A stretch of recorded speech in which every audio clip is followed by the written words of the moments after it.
Good evening, my name is Stacy and Ross. I'm 35 years old and I'd like to share my testimony from where I'm coming from to where I'm at now.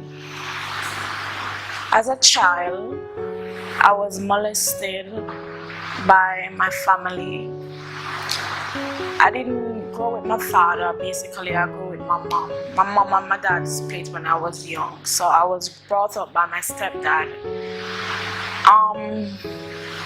Over the years, my mom was in an abusive relationship. At the end of it, I was also molested by my stepdad.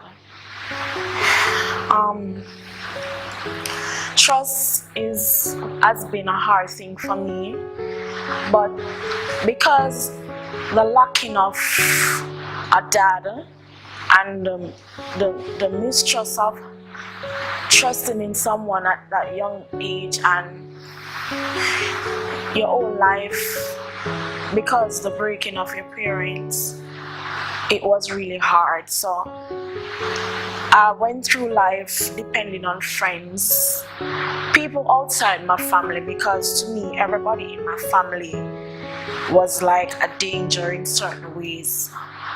People might see me and they judge me because of my aggressiveness, my loudness, because at times I become aggressive and loud.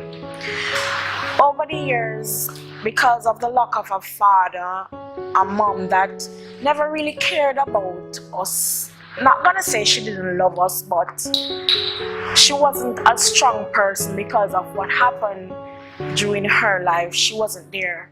Being the child of 5 kids from my mom, my dad have other kids, in all I have like 9 brothers and sisters in all. So I'm the first one. So I had a lot of responsibility. I grew with my mom, so basically when she was going through all the stuff, I was the one there as a child, embracing all the responsibilities, caring for my brothers and my sisters, and being there for my mom. As I said, when the breaking of my stepdad and my mom, I got molested by him. That was the only time I saw my mom. She got strong and she fight for us, because she decided that was never gonna happen, and she left at that point. And from there, she didn't have the strength to stand on her own, so she ended up losing her job and stuff, and I was left to look after my brothers and my sisters. Over the years, I did anything that I can do to let my family survive. I was the backbone and still is the backbone of my family. But over the years, you learn to survive in the streets. I've been through prostitutions, I've been through drugs, I've been through numerous partners, and I've made it out because I was doing everything as a child. I was in church. I used to dance, I used to read on the altar and all of that. I was baptized at the age of 10. But then I didn't really understand what God was. I was just like going to church then and doing what I was told to do by my grandma. My grandma passed a couple years ago. And when I was in church then, it was a Catholic church. It was a bit different from what I'm experiencing now.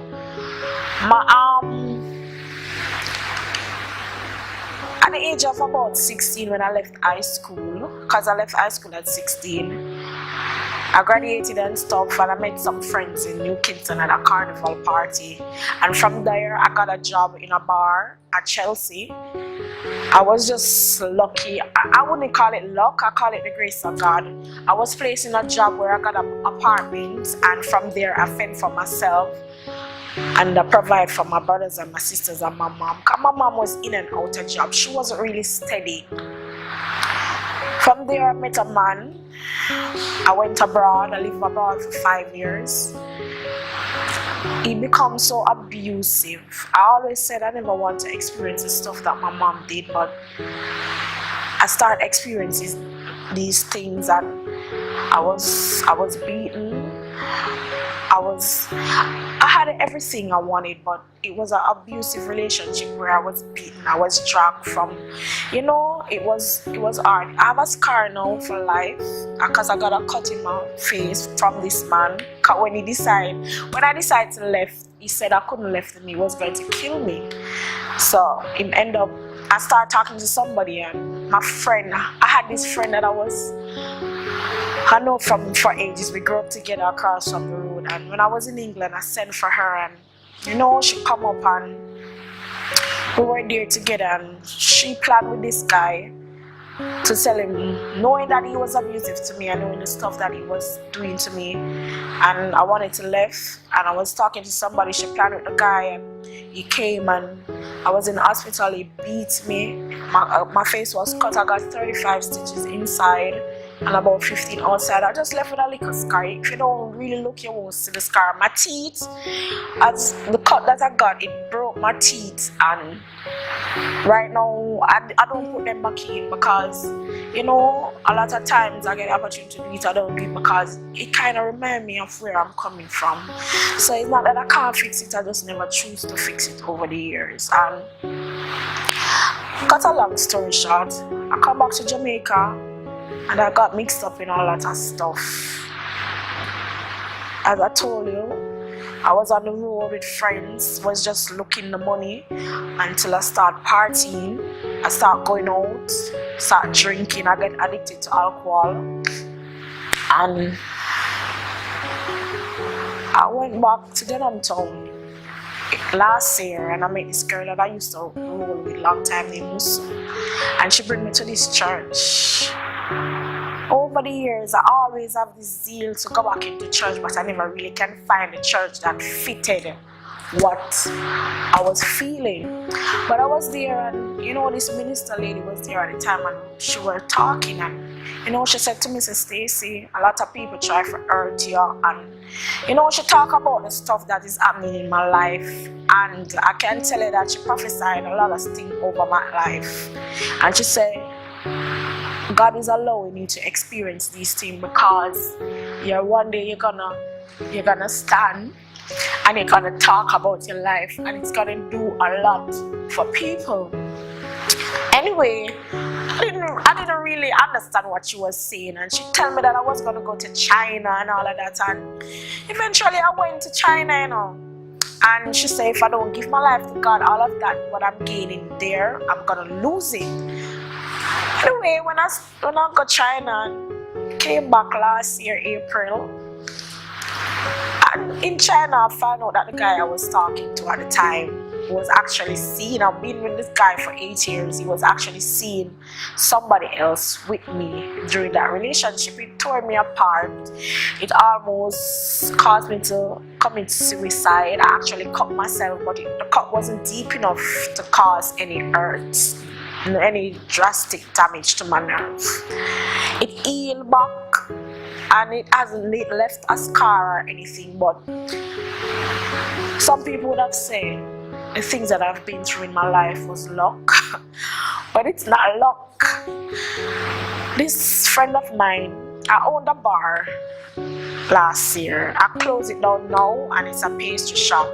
But you have this hairdressing shop across from me. This girl named Melanie, a friend of hers, son had passed away, and she been through a lot, and Melanie got baptized, and I was so ignorant for Melanie, I don't know, but Melanie was always somebody on the plaza that we were good with, but after she got baptized, I was just upset and ignorant for her.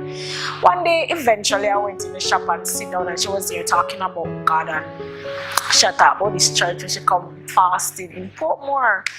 So me was like, I want to see this a church, and I want to go to see this a church, because I want to see if this a church, if this pastor is real, and him going to do for she. I want someone what she feel, because it sounded interesting, it sounded enticing what she was saying.